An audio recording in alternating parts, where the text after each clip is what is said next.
The first time I realized something was wrong with money, it wasn't during a crash. It wasn't during a recession. It was on a Tuesday night, watching a normal family in supermarket argue over $84. The card declined, groceries on the counter, milk sweating, two kids pretending not to listen. And the weird part? They both had jobs. They weren't reckless, no gambling, no luxury cars, yet somehow they were drowning. That's when it hit me. This wasn't a spending problem, it was a system problem. My name is Woof, and I spend way too much time studying how money really works behind the curtain. Not budgeting tips, not skip coffee advice, I mean the plumbing. The hidden machinery that decides who sleeps peacefully and who stares at the ceiling at 2 a.m. Because here's the uncomfortable truth.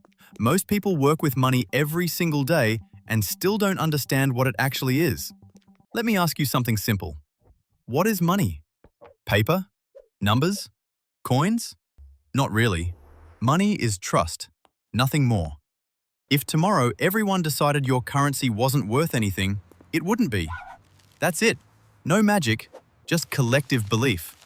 And that belief is thinner than people think. When Sarah, the mum from that supermarket, gets her paycheck, she thinks she received wealth. She didn't. She received permission. Permission to claim food, permission to claim rent, permission to claim gas. But the paycheck itself, it's just an IOU from the system. And here's where it gets strange. Most of that money didn't exist until someone borrowed it. I'm not exaggerating. When you deposit $1,000 into a bank, you imagine it sitting there, waiting for you. It's not. By the end of the day, the bank has already lent most of it out, then lent that again, then again. The same $1,000 becomes $5,000, sometimes $10,000 on paper. New money created from debt. Every extra dollar in the system exists because someone owes interest on it. Think about that for a second. Your paycheck? Someone else's loan. Your savings? Someone else's mortgage. Money isn't printed first. Debt is. Debt creates money, which means the system needs debt to survive. If everyone paid everything off tomorrow, half the money supply would vanish.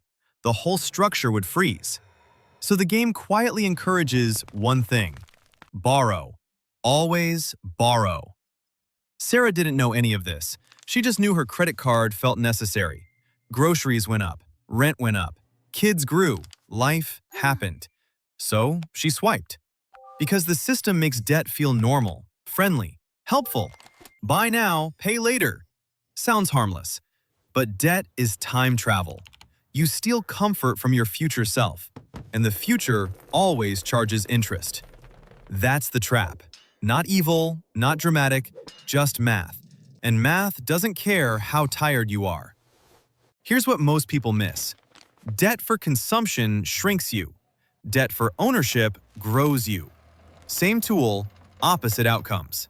Sarah financed a couch. It lost value immediately. Still owed money. Her neighbor borrowed money too, but he bought a small duplex. Tenants paid the loan. His debt built an asset. Sarah's debt built a bill. Same bank, two completely different games. This is where people think the system is unfair. But it's worse than unfair. It's invisible. Nobody teaches you the difference. School teaches algebra, not leverage. So people assume they're bad with money. They're not. They're just playing chess without knowing the rules. And here's the psychological twist that keeps the machine running. Status. We don't just buy things to live. We buy things to signal. The phone, the car, the bigger apartment, proof that we're doing okay. The system feeds that instinct perfectly. Because if you're busy upgrading your lifestyle, you're not building ownership. And ownership is the only thing that compounds. That's the secret wealthy families quietly understand.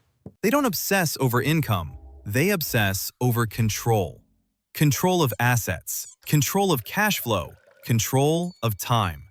I saw this contrast play out in real life. Same street, two families. Sarah and Mark on one side, Tom and Elena on the other. Similar salaries, wildly different outcomes. Sarah upgraded cars every few years. Tom drove the same old sedan for a decade. Sarah saved whatever was left. Tom automated savings first.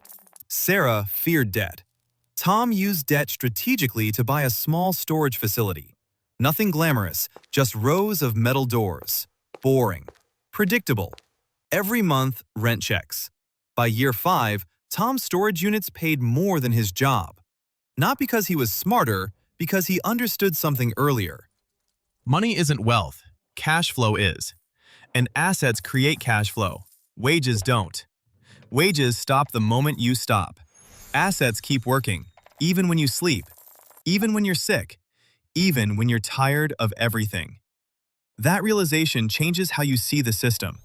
You stop asking, how much do I make? You start asking, what do I own? Because the system rewards owners, not earners. Earners feed the machine. Owners collect from it. It sounds harsh, but look around. The bank building, the apartment complex, the storage units, the vending machines. Somebody owns them. Somebody collects small payments from thousands of people every single day. Quietly, predictably. That's not luck. That's structure. And here's the quiet payoff Sarah never saw coming. After months of stress, she finally tracked every dollar. Not to restrict, to understand. She realized something simple. It wasn't that she earned too little. It was that 90% of her money flowed out to things she didn't control.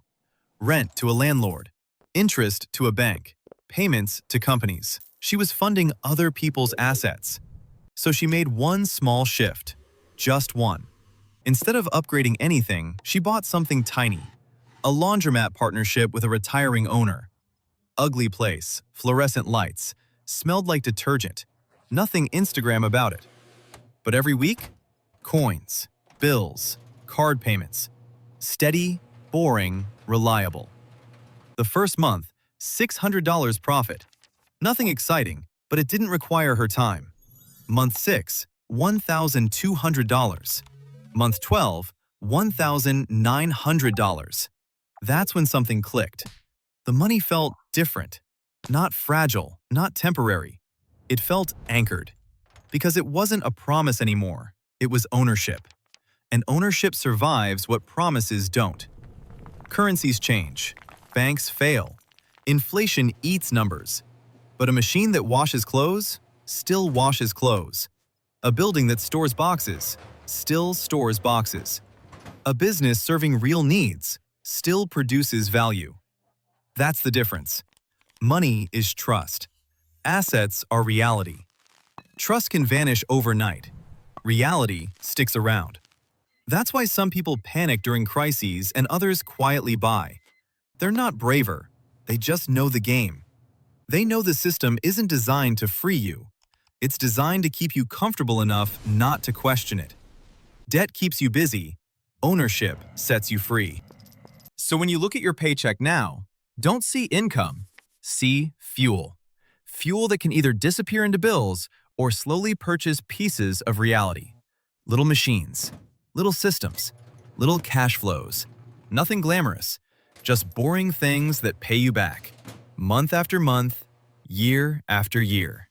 Because in the end, money isn't safety. Understanding is. And once you see the structure, you stop feeling trapped. You stop blaming yourself. You stop chasing shiny things. You start building quiet ones. And one day, you look up and notice something strange. You're not rich, but you're not afraid anymore. And that quiet confidence? That's what real wealth feels like. But here's the part nobody tells you. The part that changes everything. Sarah's laundromat didn't just pay her $1,900 a month. It taught her something deeper. She realized the system has two games running at the same time. One game for people who trade time for money. Another game for people who own the time of money itself. Most people play game one their entire lives. They clock in, they clock out, they repeat. And they wonder why they never get ahead. Because game one has a ceiling. There are only 24 hours in a day. You can't work more than that. But game two? No ceiling. Because assets don't sleep. They don't take vacations. They don't get tired. They just produce. And here's the twist that makes this whole thing almost poetic. The people playing game two aren't necessarily smarter. They're not luckier. They're not more talented. They just figured out one thing earlier. The system doesn't reward effort. It rewards structure. You can work 80 hours a week and stay broke. Or you can own one small thing that works 24 hours a day and build wealth. Same hours, different game. And once you see that, you can't unsee it. Every transaction becomes a question. Am I feeding someone else's asset or building my own? Every purchase becomes a choice. Am I buying comfort or buying freedom?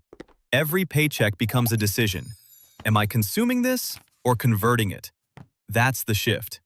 Not dramatic, not instant. Just a quiet recalibration of how you see money. And over time, that shift compounds.